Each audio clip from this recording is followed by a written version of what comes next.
अतिवृष्टीग्रस्त पिकांसाठी 3,000 कोटी रुपयांची मदत, दुय्यम खत येणार कायद्याच्या नियंत्रणात, व्हीएसआयच्या पुरस्कारांमध्ये सुरेश तोडकर ऊस उत्पादनात राज्यात प्रथम, कांद्याचं किमान निर्यात मूल्य कमी करण्याची राज्य सरकारची मागणी आणि औरंगाबाद विभागात 11 लाख टन ऊसाचं गाळप.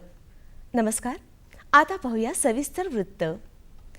राज्यात यंदाच्या पावसाळ्यात झालेल्या अतिवृष्टीच्या पॅकेजचा आकडा 2,000 कोटींवरून 3,000 कोटी रुपयांवर गेला असल्याची माहिती मुख्यमंत्री पृथ्वीराज चव्हाण यांनी विधानसभेत दिली. राज्यातील दुष्काळी स्थितीवर कायमस्वरूपी तोडगा काढण्यासाठी दीर्घकालीन आराखडा काढला जात असल्याची माहितीही त्यांनी दिली. यंदाच्या पावसाळ्यात विदर्भासह राज्यभरात अतिवृष्टी झाली. फळपिकांचं मोठं नुकसान झालं. घरांची आणि सार्वजनिक मालमत्तांचीही मोठी हानी झाली. गेल्या पावसाळी अधिवेशनात यापोटी राज्य सरकारनं 2,000 कोटी रुपयांच्या पॅकेजची घोषणा केली होती. मात्र अंदाजापेक्षा शेत आणि फळपिकांचं मोठं नुकसान झाल्याचं स्पष्ट झालं आहे. त्यामुळे मदतीचा आकडा आता 2 वरून 3,000 कोटी रुपयांच्या घरात गेला असल्याची माहिती मुख्यमंत्र्यांनी दिली. कॅल्शियम, मॅग्नेशियम आणि सल्फर या दुय्यम खतांसंबंधित गैरप्रकार रोखण्यासाठी या खतांचा समावेश खत नियंत्रण आदेश 1985 मध्ये करण्याचा निर्णय राज्य सरकारनं नुकताच घेतला आहे. यानुसार कृषी विभागानं सुमारे 50 कंपन्यांना विक्रीबंद आदेश जारी केले आहेत. यासाठीच्या गुणवत्ता तपासणीसाठी बाजारातील सुमारे 9,000 टन दुय्यम खतांची विक्री थांबवण्यात आली आहे. यात अनेक नामांकितांसह सर्व स्तरातील कंपन्यांच्या उत्पादनांचा समावेश आहे. केंद्र सरकारनं खतांसाठींचं अनुदान बंद केल्यानंतर नत्र, स्फुरद आणि पालाशयुक्त खतांच्या किमतींमध्ये मोठ्या प्रमाणात वाढ झाली. त्यामुळे शेतकऱ्यांनी तुलनेनं स्वस्त अशा खतांकडे मोर्चा वळवला. सांगली जिल्ह्यातील वाळवा तालुक्यातील तांदुळवाडीचे शेतकरी सुरेश प्रभाकर तोडकर यांनी वसंतदादा शुगर इन्स्टिट्यूटतर्फे देण्यात येणारा ऊस उत्पादनासाठीचा प्रथम पुरस्कार मिळवला आहे. त्यांनी पूर्व हंगामात को 86-032 या वाणासह हेक्टरी 345.82 टन उत्पादन घेतलं होतं. राज्यातल्या सर्वोत्कृष्ट साखर कारखान्यांसाठीचा 1 लाख रुपयांचा कैलासवासी वसंतदादा पाटील पुरस्कार सोलापूर जिल्ह्यातील माढा येथील विठ्ठलराव शिंदे सहकारी साखर कारखान्यानं पटकावला. केंद्रीय कृषी मंत्री शरद पवार आणि मुख्यमंत्री पृथ्वीराज चव्हाण यांच्या हस्ते पुरस्कारांचं वितरण करण्यात आलं. राज्यातील कांदा उत्पादकांना चांगला बाजारभाव मिळावा तसंच कांदा निर्यातीला प्रोत्साहन देण्यासाठी कांद्याचं किमान निर्यात मूल्य दर कमी करून शेतकऱ्यांना दिलासा द्यावा अशी मागणी राज्याचे कृषी आणि पणन मंत्री राधाकृष्ण विखे यांनी केंद्र सरकारकडे केली आहे. महाराष्ट्र हे सर्वाधिक कांदा उत्पादक राज्य आहे. खरीप कांदा उशिरा बाजारात आल्यामुळे दर घसरले आहेत. राष्ट्रीय स्तरावर विचार करता किमान निर्यात मूल्य सर्वाधिक $1,150 प्रतिटन असल्यानं शेतकरी माल निर्यात करू शकत नाहीत. त्यामुळे मूल्य दराबाबत फेरविचार करून निर्यात मूल्य कमी करावं आणि राज्यातील शेतकऱ्यांना दिलासा द्यावा अशी मागणी श्री विखे यांनी केंद्रीय मंत्र्यांकडे केली आहे. औरंगाबाद प्रादेशिक सहसंचालक कार्यालयाच्या अंतर्गत येत असलेल्या औरंगाबाद, जालना, बीड, नंदुरबार आणि जळगाव या जिल्ह्यात यंदाच्या गाळप हंगामातील ऊस गाळप वेगात सुरू आहे. विभागातील 15 साखर कारखान्यांनी 11,19,361 टन ऊसाचं गाळप केलं आहे. यातून 9,37,880 क्विंटल साखरेचं उत्पादन घेण्यात आलं आहे. रब्बी ज्वारीच्या पिकाच्या सुरुवातीच्या काळात रस शोषणाऱ्या मावा या किडीमुळे चिकट्याचा प्रादुर्भाव रोखण्यासाठी रोगार 30% प्रवाही 10 मिली किंवा मोनोक्रोटोफॉस 36% प्रवाही 10 लिटर पाण्यात मिसळून फवारणी करावी.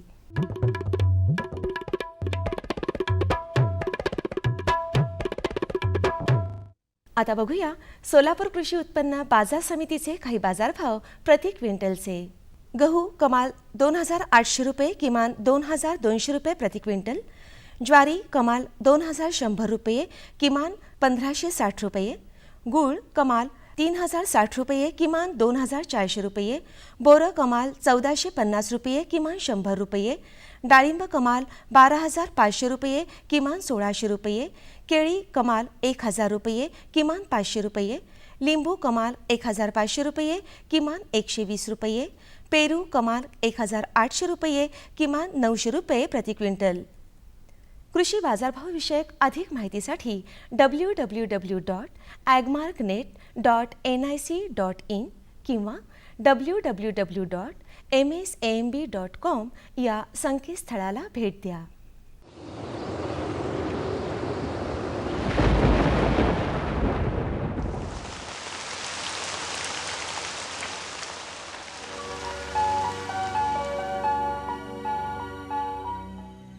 कोकणात मुख्यतः हवामान कोरडे राहील. मध्य महाराष्ट्र, मराठवाडा आणि विदर्भात हवामान कोरडे राहील. राज्यातील काही प्रमुख शहरांचे तापमान अंश सेल्सिअसमध्ये पुढीलप्रमाणे: मुंबई कमाल 30 अंश सेल्सिअस किमान 19 अंश सेल्सिअस, पुणे कमाल 27 अंश सेल्सिअस किमान 15 अंश सेल्सिअस, नागपूर कमाल 29 अंश सेल्सिअस किमान 15 अंश सेल्सिअस, नाशिक कमाल 28 अंश सेल्सिअस किमान 16 अंश सेल्सिअस, औरंगाबाद कमाल 28 अंश सेल्सिअस किमान 17 अंश सेल्सिअस, कोल्हापूर कमाल 29 अंश सेल्सिअस किमान 15 अंश सेल्सिअस, सांगली कमाल 28 अंश सेल्सिअस किमान 16 अंश सेल्सिअस, सातारा कमाल 27 अंश सेल्सिअस किमान 15 अंश सेल्सिअस आणि सोलापूर कमाल 28 अंश सेल्सिअस आणि किमान 16 अंश सेल्सिअस राहण्याची शक्यता आहे.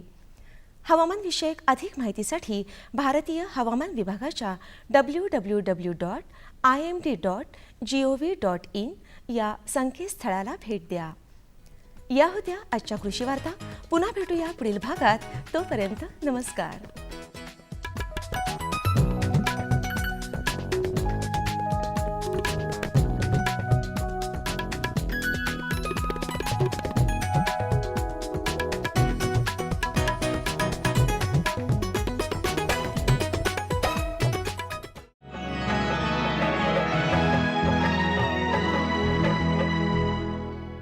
हे घे, आणखी सांग. बस. अरे हे काय भाऊ, इतकं कमी रासायनिक खत? शेती सोडली आहेस का? शेती नाही, नादानपणा सोडतोय. मातीचं परीक्षण केलंय. आता तर भाऊ जितकं आवश्यक आहे तितकंच खत शेतात टाकू. हा, शेतकऱ्यांनो, आजच आपल्या जिल्ह्याजवळच्या भूमी परीक्षण प्रयोगशाळेत मातीचं परीक्षण अवश्य करवा आणि मातीची पोषक तत्व, आर्द्रता व रोपांचा विकास बघता केवळ आवश्यकतेनुसारच पोषक तत्व घाला. आणि हो, मातीतलं गंधक, जस्त, बोरॉन सारख्या पोषक तत्वांविषयीही जाणून घ्या. खत आणि जैविक खताच्या योग्य उपयोगानं भूमीचा सकसपणा टिकवून ठेवा, उत्पादकता वाढवा, खर्च कमी करा आणि बहुमोल परकी चलन वाचवण्यातही सहकार्य करा. आणि हो, मंदगतीनं नायट्रोजन उपलब्ध करून देणारी खतं जसं कडुलिंबयुक्त युरियाला प्राधान्य द्या आणि युरियाचा पानांवर शिडकाव करा. अरे वा, तू तर खरोखरी समजूतदार झालास रे. आणखी माहितीसाठी संपर्क करा जिल्हा कृषी अधिकारी किंवा शेतकरी कॉल सेंटर. आई, मला खायला दे ना. धीर धर बाळू, अजून डाळ शिजली नाही. चिंता करू नको बाळूची आई, यंदाच्या बारीला डाळ चांगली शिजल.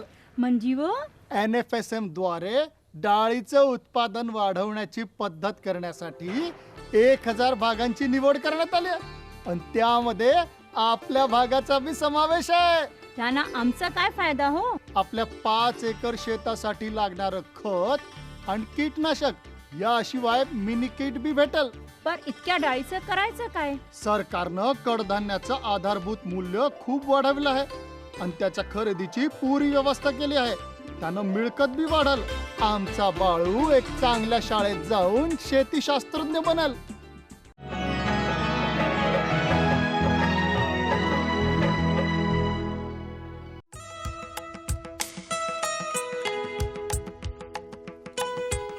महाराष्ट्र राज्य हे शेतीप्रधान राज्य आहे. आधुनिक पद्धतीनं शेती करण्यामध्ये महाराष्ट्र देशात वरच्या क्रमांकावर आहे. पारंपरिक शेतीकडून आता शेतकरी उच्च तंत्रज्ञान, सुधारित जाती आणि सुधारित लागवड पद्धतींचा वापर करीत आहेत. भाजीपाला आणि फळपिकांच्या लागवडीसाठी त्याची तयार छोटी रोपं रोपवाटिकेतून विकत आणण्याकडं शेतकऱ्यांचा कल वाढला आहे. उच्च दर्जाची, निरोगी आणि सुदृढ रोपं पुरवण्यासाठी अनेक रोपवाटिका राज्यभर कार्यरत आहेत. श्रीयुत दादासाहेब बोडके यांची वडवळ, तालुका मोहोळ, जिल्हा सोलापूर येथील रोपवाटिका ही त्यापैकीच एक. कमी जमीन, पाण्याची कमतरता यावर मात करून राज्य शासनाच्या प्रशिक्षण व भेट योजनेतून मिळालेल्या अनुभवाच्या आधारे त्यांनी रोपवाटिका सुरू केली. महाराष्ट्रातील आणि आजूबाजूच्या राज्यातील असंख्य शेतकऱ्यांनी त्यांच्याकडील रोपं आणि शेती सल्ल्याच्या आधारे स्वतःच्या शेतीची प्रगती घडवून आणली आहे. चांगली शेती करणाऱ्या शेतकऱ्यांच्या शेतावर आपल्या भागातील शेतकऱ्यांना घेऊन जाऊन तंत्रज्ञान आणि अनुभवाची आदानप्रदान करून त्यातून शेतीचा विकास त्यांनी साधला आहे.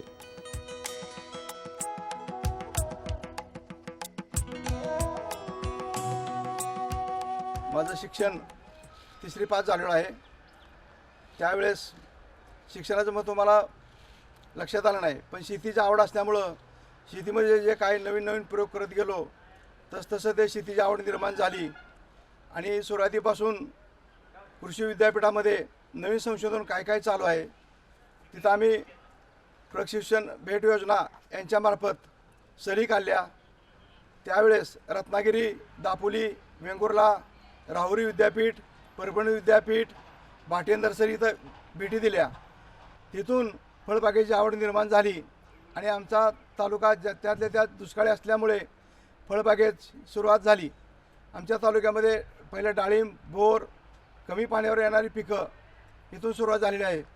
नंतर आमच्या परिसरामध्ये एकदमच पाणी कमी झालं आणि ज्या बागा लावल्या त्या बरेच प्रत्येक वर्षाला 2-2 एकराच्या बागा नष्ट झाल्या. नंतर 94 साली आमच्या काही मित्रांनी मला सल्ला दिला की तुम्ही पाण्याच्या ठिकाणी शेती घ्या आणि आम्ही सहकार्य करतो.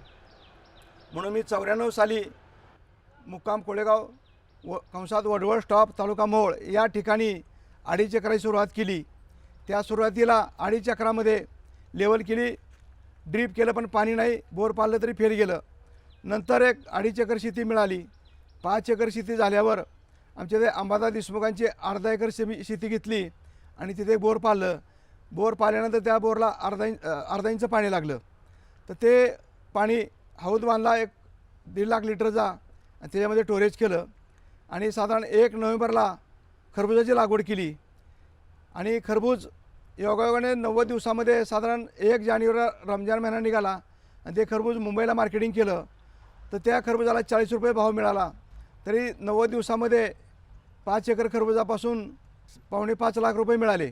आणि नंतर 1 एकर गणेश डाळिंब राहुरी विद्यापीठातून बाग लावली होती. त्याच्यामध्ये आंतरपीक वैशाली टोमॅटो केला. तो टोमॅटो झाला 75,000चा.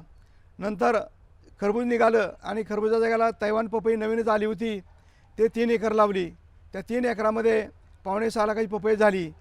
असं एकूण 5 एकरामध्ये 1.5 वर्षाच्या कालावधीमध्ये 11,75,000 रुपये उत्पन्न मिळालं. आमचे एक 50 ते 100 शेतकऱ्याचा ग्रुप आहे. मग काही तालुक्यातला असेल, काही जिल्ह्यातला असेल, काही बाहेर राज्यातले शेतकरी असतील. आम्ही एकत्र येतो. एखाद्या शेतकऱ्यानं बाबा मिरचीचं उत्पादन चांगलं घेतलं, त्याच्यामध्ये टनेज ॲव्हरेज त्यांना जास्त मिळालं तर ते मिरचीवाले आम्ही घेऊन जातो. ज्या ठिकाणी पपई लागवड झाली त्या शेतकऱ्यांनी टनेजमध्ये उंचांक केला, त्याची क्वालिटी चांगली झाली आणि तो माल एक्सपोर्टला गेला तर काय एक्सपोर्टवाले व्यापारी त्या जागेवर बोलवतो आणि त्यांचा माल जागेवरच दिला जातो. आता नवीन आणि जुन्या शेतीमधला फरक, जुनं तंत्रज्ञानापूर्वी बैलाचा आवत, कुळव, काठी, नांगर होता. नंतर ट्रॅक्टर आला. ट्रॅक्टरच्या सहाय्याने आता खूप मशागत होती आणि पूर्वी हाताने आम्ही फवारा मारत होतो. ते स्प्रे पंप आता नवीन STP आले, पुन्हा ट्रॅक्टरवरचे पंप निघालेत.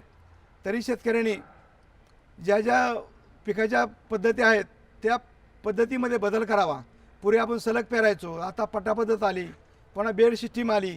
बेड सिस्टीमबरोबर मल्चिंग पेपर आला, परत इनलाईन आली आणि इनलाईन आल्यानंतर कुठल्या पद्धतीची पिकं घ्यायची, त्या पिकाचे डोसेस कसे असावे, त्या पिकाचं वय किती, येणारं यील्ड किती याचा अभ्यास करून खतं वापरावीत.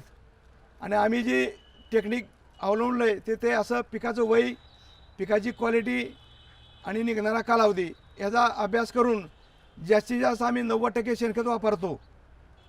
बरेच शेतकरी नुसत्या रासायनिक खताच्या पाठीमागे लागलेत, तरी रासायनिक खत अति महाग झाल्यामुळे ते परवडत नाही.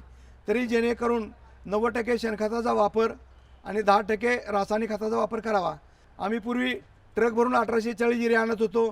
ट्रकचा पुन्हा टेम्पोवर आलो, टेम्पोचा पुन्हा इनोवामध्ये खत घेऊन आलो 10 पोती. तर आता आमचं मोटरसायकलीवर एक 25 किलोची बॅग आणली, त्याच्यामध्ये NPK कुठल्या पिकाला गरज किती आहे ते ड्रीपमधून खतं देतो. त्यामुळं 1 नंबर क्वालिटी यायला लागली.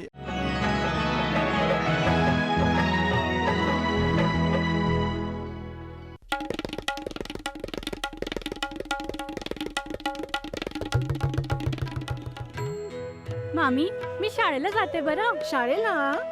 अगं, पण लग्नाच्या वक्ताला तू शिकलेली आहेस म्हणून सांगितलं होतं की. अव मामी, फार्म स्कूलला जातीये, शेतीच्या नव्या नव्या गोष्टी शिकाया.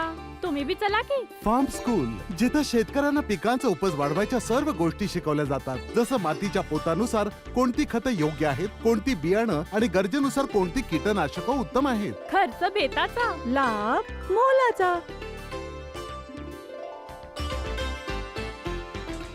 सुगंधाच्या दरवळीमध्ये, स्वादाच्या बहारीमध्ये, प्रगतीच्या डहाळ्यांमध्ये, पसरणाऱ्या हास्यांमध्ये, हिरव्यागार झाडांमध्ये, मोठ्या मोठ्या सौद्यांमध्ये, गोड मधुर गुंजनामध्ये, आनंदाच्या चाहुलीमध्ये.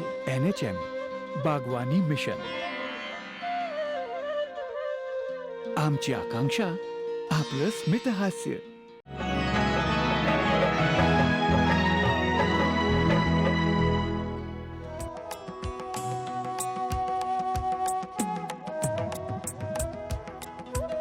शेतकऱ्यांना मार्गदर्शन करण्यासाठी शेतीविषयी माहिती देणारी बाग त्यांनी उभारली आहे.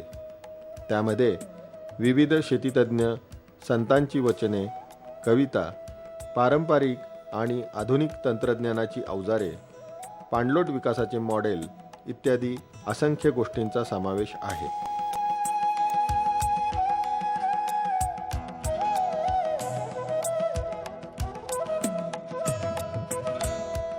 बाजारपेठेतील दर आणि मागणी, हवामान आणि हंगाम याचा विचार करून नजीकच्या काळात शेतकऱ्यांचा कल कोणत्या पिकाकडे असेल याचा अंदाज घेऊन त्यासाठी विविध जातींची रोपं या रोपवाटिकेमध्ये तयार केली जातात.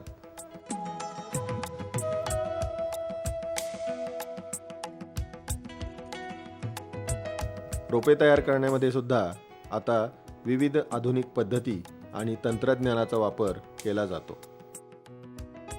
पहिली आमची जुनी नर्सरी अनघर येथे होती 1985 पासून ते 2000 सालापर्यंत. त्यावेळी काय एवढं टेक्निकमध्ये नियोजन नव्हतं. नंतर 2000 सालापासून आम्ही नवीन टेक्निकला सुरुवात केली. पपईचे रोपं आम्ही पहिले पिशवीमध्ये बनवायचो. पिशवीची साईज 4 बाय 6ची होती. त्याच्यामध्ये तांबडी माती, काळी माती आणि शेणखत मिक्स करून रोपं बनवायचो. पण त्यावेळेला आम्हाला जर्मिनेशन साधारण 50 ते 60% मिळायचं आम्हाला. त्यामुळं बियामध्ये किमती वाढल्यामुळे ते लॉस व्हायला लागला. नंतर मग आम्ही 2007 सालापासून ते नवीन टेक्निक आणलं आहे, ही JP सिस्टीम म्हणून. याच्यामध्ये साधारण आम्हाला 90 ते 95% जर्मिनेशन मिळतं आहे आणि रोपाची ट्रान्सपोर्टला पण हलकं आहे आणि रोपं शेतकऱ्यांनी रिप्लांटेशन केल्यानंतर मरण्याचं प्रमाण पण कमी आहे आणि क्वालिटीची रोपं मिळू लागली. त्यामुळे शेतकऱ्यांचाही फायदा झाला, त्यांच्याबरोबर आमचा पण फायदा याच्यामध्ये झाला. पपईचं बिया लावल्यापासून साधारण 8 ते 10 दिवसात जर्मिनेशन होतं बियाचं आणि तिथून साधारण 40 ते 45 दिवसात ते लागवडीयोग्य रोपं होतात. पाणी त्याला साधारण आम्ही वापसा कंडिशन किंवा वर्षातून 3 हंगाम वेगळे असतात. त्याचं हंगामाचं वातावरण बघून आम्ही त्यांना पाण्याचं नियोजन करतो त्याला. पहिले टोमॅटोमध्ये आम्ही बेडवर रोपं बनवायचो. त्यावेळेला ते जर्मिनेशन व्यवस्थित होत नव्हतं. 25% बियाणं कमी उगवण व्हायचे, 25% प्लांट पाठीमागे राहायचे रोपं देताना शेतकऱ्यांना. तर 2000 सालापासून ते ट्रेमध्ये आम्ही कोकोपेट आणि 104चा होलचा ट्रे आहे आणि त्या ट्रेमध्ये आम्ही ते कोकोपेट भरून एक अर्धा इंच प्रत्येक होल याच्यामध्ये बियाणं टाकून त्याची सोय व्यवस्थित एक साधारण 2 दिवस भट्टी घालतो त्याची आणि साधारण एक 3ऱ्या दिवशी ट्रे अंतरल्यानंतर जर्मिनेशन एक 90-95% पर्यंत मिळतं आहे आणि ते रोप साधारण 18 ते 20 दिवसात लागवडीला येतो. आम्ही बियाण्यांची निवड हंगाम बघून करतो. त्याचे उन्हाळी पावसाळी वेगवेगळ्या व्हरायटीची बियाणं टाकतो आणि जे शेतकऱ्यांना पाहिजे त्या क्वालिटीचं मागणी असेल त्याप्रमाणे मी रोपं बनवून देतो. रोपांचा खर्च तसा ते 60 रुपये शेकडा विक्री आहे रोपांची. साधारण एक 40 रुपये एक प्रोडक्शन कॉस्ट आहे रोपांची. एक साधारण 20% मार्जिन त्याच्यामध्ये राहते. कलिंगड पहिले असे डायरेक्ट शेतामध्ये बियाच लावायचे शेतकरी. त्याच्यानंतर ते मल्चिंग शेतीमध्ये मल्चिंग शेडची सिस्टीम आल्यापासून ते ट्रेमध्ये रोपं बनवून साधारण 14 ते 15 दिवसात लागवडीला रोपं येतात. त्यामुळे शेतकऱ्यांचं 15 दिवसाचं त्याचं फवारणी पाण्याचा खर्च वाचला आणि शेतकऱ्यांना एक वेळेला लागवड झाल्यामुळे पुढलं काढणीचं वगैरे एक वेळेमध्येच यायला लागले. त्याची रोपं साधारण ते 225 रुपये शेकडा आहेत. साधारण 200 रुपये त्याची प्रोडक्शन कॉस्ट आहे. 25% त्याला ट्रे मागं मिळते. त्याच्यामध्ये पेरूचं ते आत्ता एक गेल्या वर्षीपासून सुरुवात झालेली आहे. त्याचे ते कोगीर कलम म्हणून ते कलमचं आहे. ते साधारण रोप लावल्यापासून 1 वर्षामध्ये त्याचं फळ यायला चालू होते. त्याचा 1 वर्षाचा पिरियड आहे पेरूच्या याचा. त्याचे एक्सपोर्टला वगैरे रिझल्ट चांगले आहेत त्याचे पेरूचे. पहिले जुनं कसं ओपनला असायचं त्याचं खर्चाचं म्हणजे नुकसानीचं प्रमाण जास्त असायचं. आता नवीन टेक्निक आम्ही शेडनेटमध्ये आलो त्याच्यामध्ये पावसाळ्यात आम्हाला त्याची अडचणी यायला लागली. पाणी जास्त होऊन रोपं मरणं वगैरे. त्याच्यानंतर आम्ही पॉलीहाऊस सिस्टीम केली तर एकदम रिझल्ट चांगले आहेत. प्रत्येकाने जर नर्सरी व्यवसाय करायचा असेल तर त्याचं नियोजन त्याचा अभ्यास करून या क्षेत्रामध्ये केलं तर काही अडचणीचं या होणार नाही.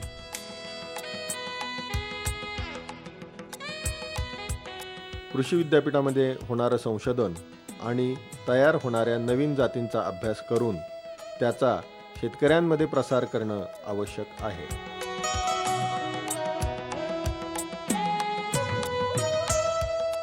त्यासाठी शेतकरी शास्त्रज्ञ मंच ही संकल्पना महात्मा फुले कृषी विद्यापीठामार्फत राबविण्यात येते. रोपवाटिकेचा फायदा असा होतो की कमीत कमी जागेमध्ये जास्तीत जास्त उत्पादन, कमीत कमी जागेमध्ये पाण्याचा उत्पादनक्षम वापर कसा होईल या पद्धतीने ते सातत्याने बोलत असतात आणि तेच अनुकरण आपण सर्व शेतकरी बांधवांनी विशेषतः तरुण वर्गाने हे केलं पाहिजे. सर्व शेतकरी बांधवांनी या रोपवाटिकेचा आदर्श म्हणून स्वीकार करावा आणि या रोपवाटिकेतील जे फायदे आहेत ते जाणून घ्यावेत, अभ्यासावेत. या ठिकाणी येऊन त्याचं अगदी सर्वकष निरीक्षण घ्यावेत. निरीक्षणातून आपल्या लक्षात येईल की आपण कसं कमीत कमी पाण्याचा काटकसरीने वापर करावा, खताचं नियोजन करावं, माणसाचं नियोजन करावं, मजुराचं नियोजन करावं, पाण्याचा कशा पद्धतीने वापर करून पाण्याची उत्पादन क्षमता कशी वाढवावी आणि आपलं जीवनमान उंचवण्यास कशी मदत होईल ह्याच रोपवाटिकेतून आपल्याला हे दिसून येईल. कृषी विद्यापीठानं केलेलं संशोधन आणि तंत्रज्ञानाचा वापर करून शेतकऱ्यांना भाजीपाला आणि फळझाडांची चांगली रोपं उपलब्ध करून दिल्यास त्यांची शेती निश्चितच फायदेशीर होईल. उत्कृष्ट शेती करण्यासाठी शेतकरी बांधवांनी याचा जरूर लाभ घ्यावा.